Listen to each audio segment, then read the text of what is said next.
Well, this is week 2 of our mini episodes where we're talking about just how we know stuff, but also we don't really know a whole lot of stuff still about Earth and in general. So Laura talked about something in space, which I think that was a good division. Is your next one talking about something on Earth?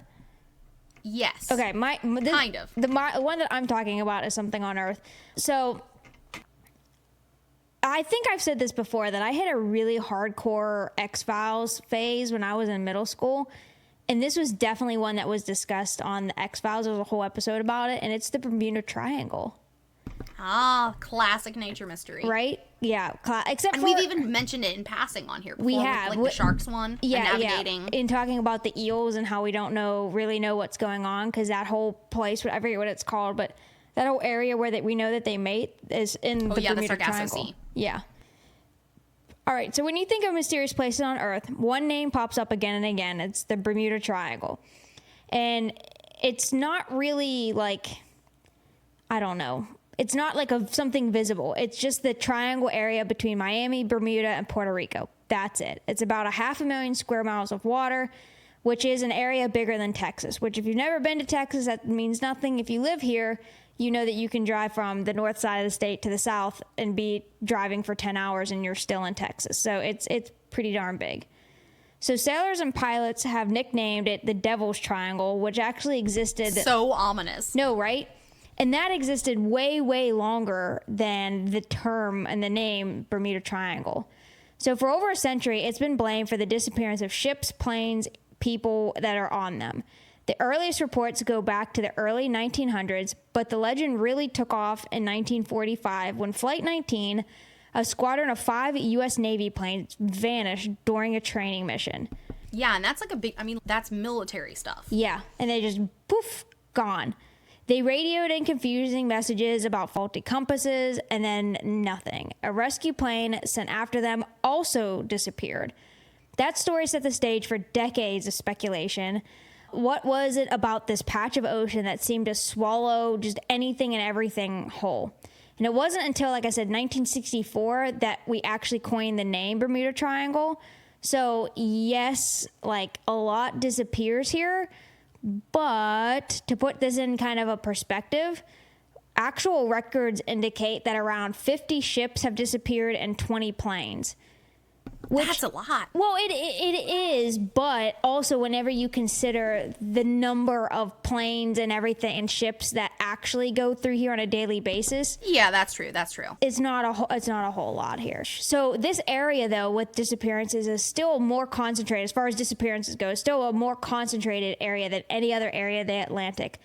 But oddly enough, it's not hundreds and hundreds of what I think the Bermuda Triangle gets like a rap for, is that, hundreds and hundreds of things disappear. Yeah, no. right. Or like you aren't guaranteed to go missing if you happen to go through that area. Yeah, it's like a horrible place to go through. Like I said, this area is a busy shipping corridor for sure, but a study conducted by WWF, World Wildlife Federation, which I thought was a weird one to be investigating it. So it was WWF. They conducted a study in 2013 that found that this area wasn't even on the top 10 list of most dangerous bodies of water on the planet. Oh. Because, again, most of the ones that are, like, the most dangerous, North Sea, that kind of stuff, you know what I mean? Yeah, like shipwrecking areas. Yeah. This is 50 and 20 go missing. Objects are missing. So the Bermuda Triangle definitely isn't just some quiet, forgotten corner of the sea. It is one of the biggest, like I said, shipping and flight corridors in the world. Because you picture how big it is. Bermuda, Miami, like, it's a huge area. And everybody likes to visit the Caribbean. I mean, like, it's, Yeah, just flying back and forth, going shipping corridors. It's huge. Thousands of vessels pass through every year. So maybe it's not surprising that accidents happen, but still it's weird that it's a complete disappearance in these areas. You know what I mean? Ones we at least, like, there's been some huge, unfortunately, some major plane crashes in the ocean, and then we don't see any wreckage for months and months and months, sometimes years after. And a lot of these ones that happened, that were recorded, have happened a long time ago, where we're not going to have people with the data and QR codes on all the pieces and parts of the plane and stuff. But so anyways, let's dive into the mystery real quick. So what actually happens here? All right. Reports tend to show a few different patterns. Vessels disappearing without sending distress calls. So they either just completely go MIA, as if whatever happened was too sudden to react to. compasses and instruments behaving erratically, like the one in 1945. They actually sent the distress call saying their compasses and things were going crazy and they didn't know what was going on. But it's not like that with everybody's instruments, right? But just for people that have had weird stuff happen. It's not like every instrument that goes through here has that. Correct. Yeah, okay. It's just a lot of the ones that have disappeared the ones that could send out a distress signal have said, especially the one in 1945 with the planes where, hey, everything's going crazy. I don't know what's going on. But even modern radar, sonar, and GPS, some wrecks in this region are just never found. Like I said, no debris, no oil slicks, nothing at all. So it's kind of weird. And it's not, like I said, it's not like this is the only place that ships or planes vanish. Yeah. Oceans are dangerous anywhere. You're flying, you're traveling over absolutely nothing for hours and hours on end. But the Bermuda Triangle adds another layer of just complexity and just, hey, this is odd that it keeps happening here. So what are some theories that go on? So I think the more popular one, whenever I was a kid, that was like, oh my gosh, I think this is what's happening, that scientists came out with, was the methane hydrates. So under the seafloor in this region, there are deposits of methane hydrates, which is basically frozen methane gas trapped in sediments.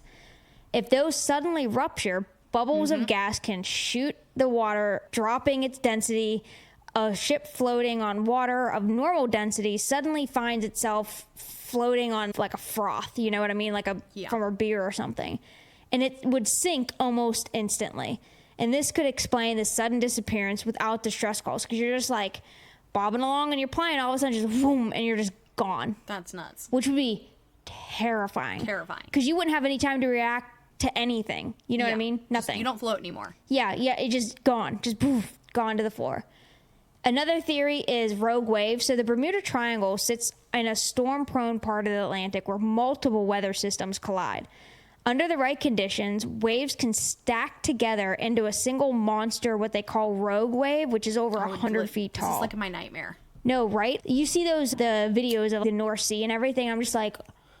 Never in a million years. No. That movie, The Perfect Storm, that gives me a panic attack, even though that's the limit. That's Laura's fear. Yeah, it's the ocean where you're already in the middle of nowhere. I'm not in an element I'm very good in. And then you see that, but also, I'd be like, we're going to die. Yeah, but also, okay, it's 2025, right? Yeah.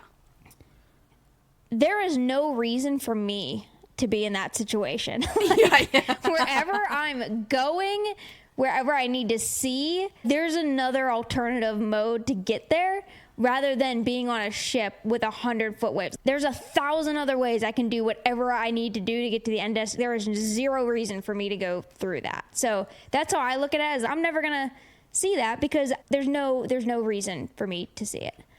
So rogue waves. And again, they're not sailors' tall tales. These have been shown on satellites and by the buoys that they have in the oceans that record like heights. And so obviously slamming one of those into a ship would explain, oh my gosh, why they got hit. But typically nowadays they see these storm fronts coming and things like that.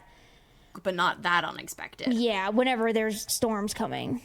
So one of the weird ones though, and this definitely at least explains part of what happened in 1945, magnetic anomalies. So the Bermuda Triangle is one of the few places on Earth where true north, which is the geographic North Pole, and magnetic north, the magnetic pole compasses point to, actually align. And this is called the agnostic line. So this means that compasses here can point correctly, but it still confuses navigators. So if you think of like a plane in 1945, it was very, very, very manual systems. You know what I mean? It wasn't satellites, nothing like how we have today. It was very manual. So them calling and being like their compasses are going all weird and stuff like that. Yes, because if you have two separate systems and your math and everything to work those two systems are taking into consideration two different points, and now all of a sudden it's one point. Yeah, it's going to throw your stuff off. So that would make sense. But that also means that compasses here point correctly, but can still, like I said, confuse navigators, especially before GPS.